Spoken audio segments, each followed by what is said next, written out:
Assalamualaikum dan salam sejahtera semua. Okay, berjumpa lagi kita hari ini. Dalam kelas hari ini kita nak bincangkan, cikgu nak menerangkan satu topik. Okay, bukanlah topik dalam subjek sejarah, okay, tapi ia merupakan satu kemahiran, maksudnya kemahiran asas tingkatan 1 yang ada dalam subjek sejarah, iaitu kursus kemahiran berfikir Kod 1, okay, KKB. Okay, seperti subjek-subjek lain juga, sedia maklum, awak memang dah tahu dah, setiap subjek dalam tingkatan 1 ni mesti akan terselit kursus asas. Okay, macam contoh geografi ada mind mapping, BM awak ada pengucapan awam, dan ini adalah kursus untuk subjek sejarah, kemahiran berfikir. Apa benda kemahiran berfikir ni? Okay, hari ini cikgu akan terangkan bagaimana cara untuk berfikir. Sebenarnya kita dah gunakan dah kemahiran-kemahiran ni, cuma kita tak perasan dan kita tak tahu, oh itu sebenarnya yang kita buat selama ni. Okay, kita dah gunakan dalam membuat tindakan dan keputusan hari-hari. Tapi dalam ni lebih spesifik. So lepas ni, kalau apa-apa awak nak buat keputusan, cuba gunakan alat-alat berfikir yang akan cikgu terangkan selepas ni. Okay, kita tengok. Okay, kenapa nak kena belajar kemahiran berfikir ni? Okay, satu, kenapa kita kena nak belajar kemahiran berfikir lah untuk kita gunakan sebagai satu amalan harian. Okay, keputusan kena 7. Gunakan 7 kemahiran berfikir. Macam tu. Okay, berfikir dengan lebih berobjektif, dengan mengambil kira pelbagai sudut dan menyelesaikan masalah dan membuat keputusan dengan lebih tepat dan berkesan. Okay, apa dia ni? Bagaimana caranya? Kita tengok cara-cara untuk membuat keputusan. Okey, ini awak lihat alat berfikir.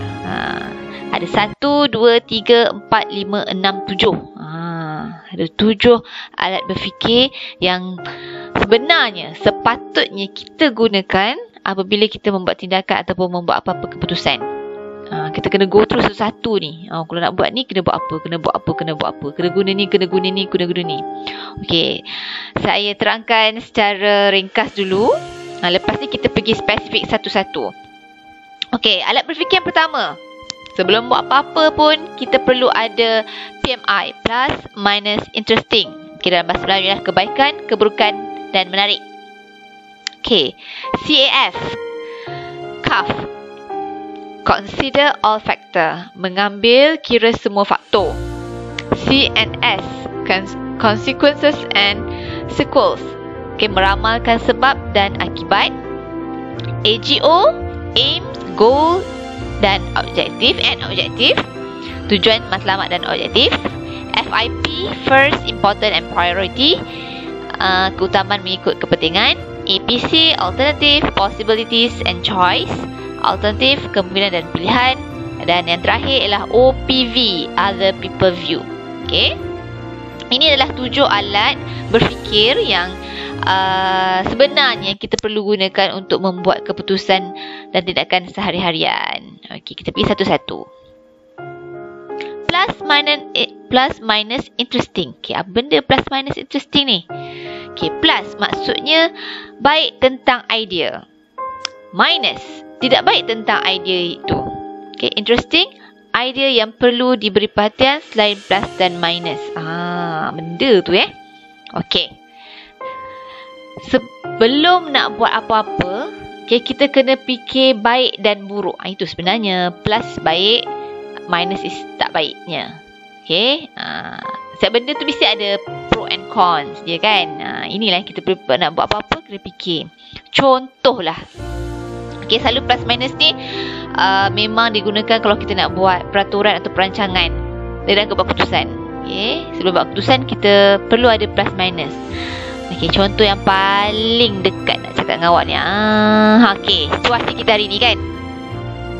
PKP, peraturan ni. Peraturan yang kita perintah kawalan pergerakan. Sebelum kerajaan nak keluarkan peraturan ni, mesti kerajaan dah fikir dah plus minus PKP. Okay, kita tengok, kita pun boleh fikir apa plus dan minus PKP ni. Okay, plus minus dia apa? Okay, plus kebaikan PKP. Satu, dapat apa? Mengawal pergerakan, of course lah kan, mengawal pergerakan rakyat. Okay, supaya mengurangkan penularan jangkitan COVID ni. Itu plus je lah. Itu memang.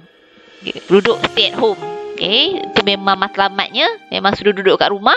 Jangan pergi mana-mana untuk mengelakkan terjangkiti dengan orang lain. Okay, apa lagi plus lagi? Okay, bila plus ni kalau kita buat PKP akan mengurangkan kes. Okay. P lagi, dapat mengelakkan daripada orang-orang yang berisiko tinggi daripada apa? Dijangkiti. Sebab selalunya orang berisiko tinggi ni masuk hospital, orang sampai kena apa? Intubate kan. Okay, itu segi plus je lah. Tapi ada juga minusnya yang tak best tentang PKP ni. Satu, terpaksa duduk dalam rumah, tak boleh nak keluar-keluar. Kita tak bebas. Okay, bosan. Itu minusnya lah. Okay, orang tak ada kerja. Okay, banyak kena kedai tutup. Tak fun lah kan macam sekarang ni. Suka ke PKP ni? Tak best kan? Itulah antaranya. Okay, tapi ada interestingnya sebenarnya dalam PKP ni. Kalau awak nampak lah. Okay, kita nampak apa kebaikan PKP ni. Okay, contoh yang kita pengen nampak ialah, baru tahu sebenarnya bila terjadinya PKP ni, sebenarnya kita dapat lihat rakyat Malaysia ni sebenarnya rakyat yang prihatin. Banyak sangat bantuan kan. Orang yang bantu ni. Kita nampak kan? Itulah dia menariknya PKP ni. Okay. Kita dapat tengok apa lagi menarik PKP ni. Kita dapat tengok sebenarnya masyarakat kita jelas nampak lah bila PKP dibuat, kebanyakannya memang hampirlah semua ikut peraturan. Kan, rakyat kita ikut peraturan. Tak pakai mask, pakai. Tak adalah nak berani tak pakai mask kan. Mungkin ada, tapi tak semua. Segelintir sangat, perasaannya sangat kurang. Tapi kita ramai ikut. Okay, itu dah dia plus, minus dan interesting. Okay, next tengok. Okay, alat yang kedua. Okay, apa-apa keputusan kita perlu consider all factor. Okay, consider all factor lah. Mengambil kira semua faktor yang menurut tanpa mengira baik dan buruk satu idea. Faktor yang maksudlah berkaitan dengan perancangan, penilaian dan membuat satu kesimpulan. Okay, sama lah macam tadi PKP tu. Kenapa kita nak buat PKP ni? Apa faktor yang menyebabkan kita terpaksa buat PKP? Satunya apabila kes kita dah melonjak naik. Kan? Kita start PKP tu sebab dah sampai 7,000. Tak nak lebih sampai 10,000 kes. Okay, itu faktor utamanya. Okay, kenapa kita buat PKP? Kan? Itulah salah satu cirinya. Okay, next. Okay, C and S. Consequences and sequel. Okay, memberi perhatian kepada kesan-kesan selepas terjadinya satu keputusan itu dibuat dalam jangka masa tertentu. Ini belum lagi buat keputusan, tapi kita fikir dah. Kalau kita buat ni, apa jadi? Apa akan jadi yang kata serta-merta, apa dapat? Jangka masa pendek macam mana? Kesan sederhana dia macam mana? Kesan jangka panjang ni apa? Dalam ni dia bagilah kesan serta-merta berapa hari hingga seminggu. Kesan jangka pendek berapa bulan hingga setahun.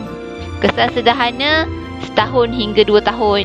Kesan jangka panjang 5 tahun hingga 20 tahun. Ini mengikut situasi. Kita beri contoh situasi yang dekat dengan awak lah pula. Ni contohnya situasi. Ni situasi negatif lah ni kan. Okay, anda nak merancang untuk keluar outing tanpa kebenaran. Okay. Fikir ni ada orang ajak ni, jom kita besok kita pergi fly outing. Tak boleh pergi keluar mana, kita nak pergi outing tanpa kebenaran kan.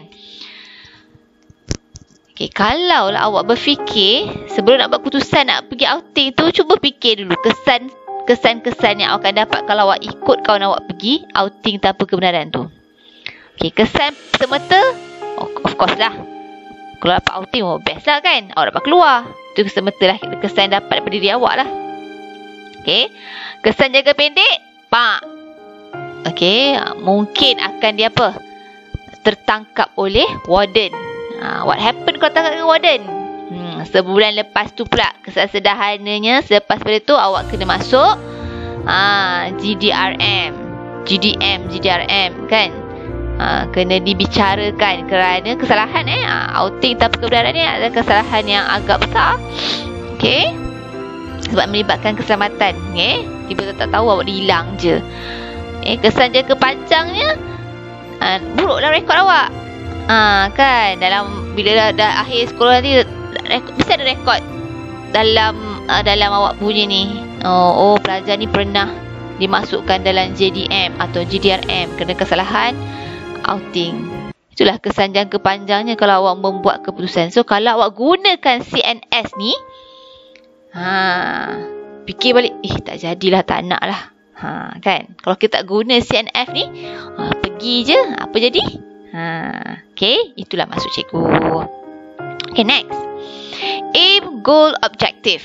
Ini memang mana-mana peraturan ke, mana-mana perancangan ke, idea ke, mesti kita ada aim kita. Apa-apalah, kenapa kita buat benda tu? Sebab kita nak apa? Kan? Maksudnya tujuan, matlamat dan objektif. AGO ialah hasrat atau niat seseorang melakukan sesuatu untuk membantu membuat keputusan, perancangan dan tindakan yang bermatlamat. Sebenarnya tu salah ejaan. Okay, bermatlamat. Mesti ada aim lah. Macam awak masuk MRSM kan, sebelum awak dah klik nak pilih SBP ke, nak pilih MRSM ke, kan, apa aim awak? Kenapa nak pilih MRSM? Lepas tu awak spesifik pula, kenapa nak Kuantan mungkinlah awak cakap Mas Ahmad sebab kenapa nak MRSM Kuantan ni? Satu, pergi dekat lah, dekat dengan rumah kot agaknya. Okay, dua, sebab MRSM Kuantan ni ada duit sijil. Kita ada IGCSE. Sebab IGCSE saya nak aim, saya nak dapat keputusan cemerlang dalam peperiksaan IGCSE. Saya terus nak masuk College Mara. Okay, tak perlu ambil SPM di Maktab. Itu aim awak kan? Ataupun memang saya aim memang nak pergi overseas ni dengan IGCSE punya result. Contoh, itu aim kita. Okay, aim kita lah. Kenapa kita buat keputusan ataupun apa-apalah matlamat kita buat tu, kenapa? Mesti ada benda. Okay? Okay. Faham situasi tu? Okay, next. Biasalah cikgu suka buat ketipu mengejut ni kan. Student of the day. Round 1. Okay, soalannya apa? Apakah yang dimaksudkan dengan CAF? Senang soalan ni. Apakah yang dimaksudkan dengan soalan CAF? Okey. Kali ni saya tak senaraikan nama kat sini. Saya senaraikan nama dalam Telegram. Okey, nanti akan keluarlah siapa student of the day untuk jawab round 1 punya soalan. Okey, apakah yang dimaksudkan dengan CAF? Okey, next. Kita teruskan lagi dengan alat berfikir seterusnya, iaitu first, important dan priorities. Okay, ketuaan yang mesti didahulukan. Okay, apa-apa keputusan pun kita kena fikir siapa dulu, priorities apa kita nak dahulukan yang mana. Okay, tujuan melakukan FIP ialah untuk mengarahkan pemikiran kepada perkara-perkara yang penting dan mesti diberi keutamaan. Okey, satu, setengah perkara mungkin lebih penting daripada yang lain. Setengah faktor mungkin lebih penting daripada yang lain. Setengah objektif mungkin lebih penting daripada yang lain. Setengah akibat mungkin lebih penting daripada yang lain. Kenapa ke priorities? Okey lah, macam mana situasi? Cikgu bagi situasi lah supaya awak faham. Okey lah, kita ambil isu semasa kan. Okey, isu vaksin. Vaksin. Sekarang kan semua dah vaksin kan. Saya dah cukup dah 2 dos vaksin. Okey. Agak-agak kenapa saya dapat dulu vaksin 2 dos? Apa importantnya cikgu-cikgu ni? Agak-agak. Kenapa kerajaan bagi kepada guru-guru dulu? Kenapa tak bagi kepada kalau awak tengok kan, kenapa vaksin tu dibagi kepada apa? Frontliners, kepada orang tua, kepada guru-guru. Kenapa? Kenapa mereka dapat dulu? Kenapa awak tak dapat? Kenapa umur 13 tahun tak boleh dapat? Kenapa perlu bagi mereka-mereka ni dulu? Apa prioritis diorang ni? Itu sebabnya kerajaan dah fikir. Kenapa? Sebab apa frontliners dia kena? Macam nurse, doktor. Sebab dia yang paling hampir untuk deal dengan pesakit-pesakit. Betul. Kenapa dia bagi kepada orang-orang tua? Sebabnya COVID ni memang target dia memang kalau orang tua ni dah immunity dah kurang, jadi COVID ni mudah menjangkiti mereka dan mungkin akan membawa risiko yang lebih teruk compare dengan awak antibody kuat. Okay, kalau kena COVID pun mungkin setakat macam semua demam sekejap je, tapi kalau atuk-atuk kita kena teruk kan, sampai kena masuk wayar, sampai ditidurkan. Jadi kita bagi priority kepada orang-orang yang memerlukan dahulu. Macam sekarang yang terbaru dia kata nak bagi kepada pelajar. Awak pun boleh dapat ni, tapi pelajar macam mana? Dia nak bagi kepada pelajar tingkatan 5. Sebab apa nak bagi tingkatan 5 ni? Diorang muda lagi, kan? Patutnya bagilah yang orang lain lebih tu. Apa priority diorang? Sebab mereka nak ambil apa? SPM. Okay, rancangan ni apa? Perancangan kerajaan mungkin nak dahulukan pelajar-pelajar tingkatan 5 ni masuk sekolah dulu. So cikgu pun dah ambil vaksin, and pelajar pun yang nak masuk sekolah dulu tu, abang-abang awak, sisnya awak sebenarnya nak exam kan. Jadi mereka diberi priority untuk dapat lebih awal. Okay, macam itulah. Okay, kenapa apa keputusan? Okay, perlu ada mana nak dulu nak buat. Okay, contohlah ada rumah terbakar. Awak nak selamatkan siapa dulu? Nampak handphone adik awak, kucing, duit. Mana dulu agak-agak nak selamatkan? First kali awak nak selamatkan siapa? Priority yang awak kena ambil. Pilihlah. Okay, macam itulah lebih kurang. Okay, next. Alternative Possibilities Choice, APC, bermaksudnya alternatif, kemungkinan dan pilihan. APC mengarahkan perhatian kepada alternatif, pilihan atau kemungkinan lain yang ada selain daripada yang jelas kelihatan. Atau maksud lainnya plan B, plan C lah. Macam awak dah plan macam ni, tapi kalaulah berlaku tak boleh, macam mana kita nak jadikan dia boleh pula? Adalah caranya pula. Kan, tindakan yang anda ambil mungkin berubah ataupun tak berubah. Okey, contoh cikgu bagi situasi. Okey, cikgu bagi tugasan. Okey, cikgu bagi tugasan.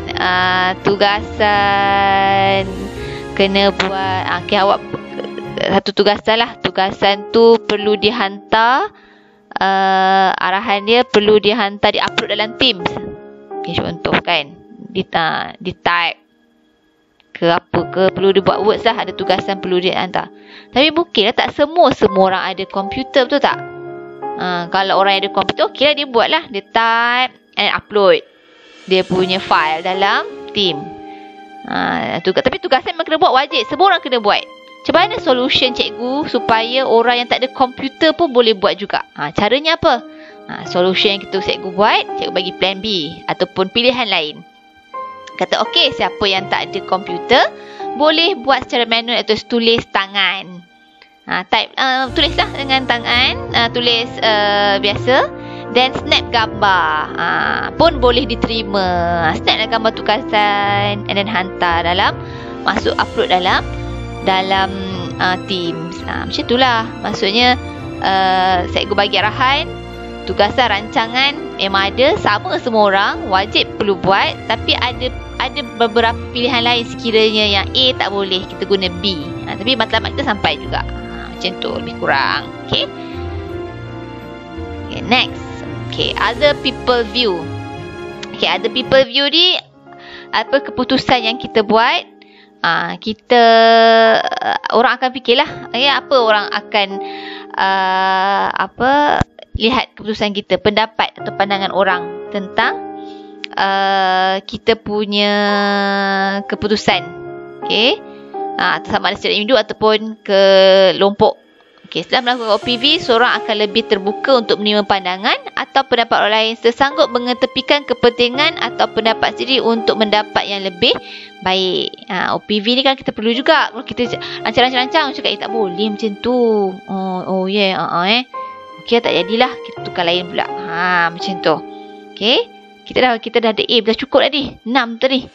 Sampai OPV je. Okay lah, perancangan kita itu tak sesuai, okay, daripada pandangan orang lain. ataupun perancangan kita tu kita teruskan juga. Okay, kita ambil apa idea orang lain yang mungkin kita boleh baiki daripada apa yang kita nak buat. Orang tu tambah idea, oh tak boleh macam ni, kita tukar macam ni. Macam tu. Okay, boleh? Habis dah ni. Okay, kita dah menjalankan 7. Okay, cikgu terangkan dengan 7 cara berfikir. Okay. So, kita tengok bila alat berfikir ni yang digunakan. Okay, ada 3. Rules, peraturan, planning dan keputusan. Okey, kalau kita nak buat peraturan, selalunya kita akan gunakan 2 alat ni. PMI tadi, plus minus interesting, dan CAF, cause and factor. Okey, apa-apa rules lah. Awak nak buat rules, akan gunakan 2. Kita perlu gunakan 2 ni. Nak buat peraturan dalam kelas pun, kena fikir plus minus. Apa cause and factor? Kenapa kita buat peraturan tu? Kenapa kena buat lights off? Kenapa tak boleh keluar outing lelaki perempuan serentak? Kan peraturan. Okey, selalunya peraturan akan guna 2 ni. Okey. Kalau dalam planning, merancang satu perkara, kita akan guna PMI, CAF, CNS dan AIM. Goal and object. Itulah kita punya objektif kita. Contoh awak nak plan apa? Sampai situasi lah. Okey, homeroom awak nak buat jualan lah konon Contohlah ada jualan minggu koperasi. Okay, homeroom awak nak jual something untuk nak join bazar lah. Apa planning awak? Mesti ada plus minus. Makanan apa awak nak jual? Burger. Kenapa kita nak burger? Apa plus minus burger ni? Kan? Oh, burger disukai ramai. Makan apa? Memang minat orang, harga berpatutan, cost and factornya apa. Okay, mudah. Pakai just handy food je kan. Pakai tangan, tak perlu nak banyak-banyak bekas. Nak kena sudu, tak payah. Konsekuensi aim dia, goal dia apa. Goal, aim ni kenapa nak jual burger? Mungkin awak tahu dah. Aim dia, matlamat kita nak jual burger ni apa? Nak dapat keuntungan ni. Mungkin tak banyak kos digunakan. Sebagainya. Macam itulah. Okay, dan bila buat keputusan, okay, now kita nak. Kita gunakan semua 7-7 tadi. Okay. FYP kita gunakan juga tadi apa plan lain, plan B. Okay, ke-7 alat berfikir, barulah dapat keputusan yang mantap dan terbaik. Selama ni awak dah guna, tapi mungkinlah buat planning awak tak guna pun PMI ni, terus je AGO kan, yang atas 3 tu tak ada pun. Sekarang ni awak dah tahu dah macam mana nak buat perancangan, nak fikir. So boleh gunalah lepas ni. Okay, apa-apa keputusan kita guna. Oh, nak buat rules. Okay, BMI plus minus apa menarik. Oh, apa cost and factor dia. Okay, nak planning. Okay, now kita planning ni. Kelas kita nak buat apa? Homeroom. Nak berlawan, nak ada projek kena buat. Nak buat apa ni? Macam mana nak plus minus? Apa kalau tajuk ni macam mana buat? Kan, contoh. Buat dapat keputusan yang baik. Okay, keputusan yang sebaik-baiknya sebab kita dah merancang kita punya cara untuk membuat keputusan tu. Kita dah gunakan dah alat-alat berfikir yang diajar dan diutarakan, dan dah dikatakan inilah. Kalau kita guna 7 ni, insya-Allah lah tu. Keputusan kita bagus. Kita punya decision kita tu baguslah. Sebab kita dah fikir dah semua faktor, atas, bawah, luar, dalam. Kita dah fikir. Okay. Okay lah. Student of the day, round 2. Soalannya apa? Apakah kemahiran asas tingkatan 1 bagi subjek sejarah? Apakah kemahiran asas tingkatan 1 bagi subjek sejarah? Okay, nanti saya akan senaraikan nama di dalam Telegram. Dan siapa yang kena tu jawab di dalam tu. Okay. Habis dah untuk topik hari ni. Okay. Kenapa cikgu tetap juga nak ajar? Patutnya kena ajar SEM 1 hari tu. Lepas tu kita dah ada apa? PKP topik ni tak sempat nak diajar. Sebab nanti awak akan ada exam Olimpiad. Banyak Olimpiad awak tak buat lagi kan? Sepatutnya kita nak buat lepas buka cuti sekolah hari tu. Okay, tapi tak jadi lagi dan awak akan buat pada bulan Ogos tak saya. Lepas cuti sekolah nanti. Okay, akan ada Olimpiad. Kalau masih lagi tidak boleh hadir ke maktab, Olimpiad akan dilakukan secara online. So, saya dah siap-siap dah terangkan pada awak ni. Hope-nya nanti tahulah cara nak gunakan alat berfikir sekiranya nanti waktu Olimpiad tu macam mana nak buat keputusan. Dan saya tak tahu juga macam mana secara online sebab selalunya Olimpiad dibuat di maktab. Kita bagi kek, kita bagi games kan. Okay. Tak apa, akan diberitahu kemudian bilakah tarikh Olimpiad akan diadakan. Tapi yang pasti bulan Ogos lah yang terbaru. Patutnya awak bulan lepas cuti baru ni, tapi di postpone. Okey. Itu saja untuk hari ini. Terima kasih kerana bersama saya sehingga berapa minit ni. Kurang lebih setengah jam bersama saya. Okey. Jumpa lagi. Thank you. Bye.